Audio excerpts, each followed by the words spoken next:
Nestled in the middle of these trees used to sit a two-story farm-style house.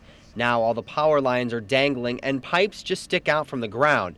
That after Roy Turnbull burned the place down. It was beyond repair, and it wasn't worth having around the place. The place used to be the home of Barbara Erickson and her dogs. Originally, Turnbull thought she only had a couple pets. That quickly turned into more than 100. On the yard, the fence was outside the trees, and the yard was just a moat full of dogs. Because of the dogs, Turnbull took her to court. The smell and the damage, and it was just, you had to see it to believe it. Erickson was kicked out of her house in Cambridge, but took up new residence here, 20 miles southeast of Midvale on the Land Ranch. Frank Land's got about 350 head of cattle. On the side, he rents out a house 10 miles down the road. Said they'd like to raise a few chickens and watch after the place, and so I rented it to them, and then in about 4 days, they showed up with a whole bunch of dogs.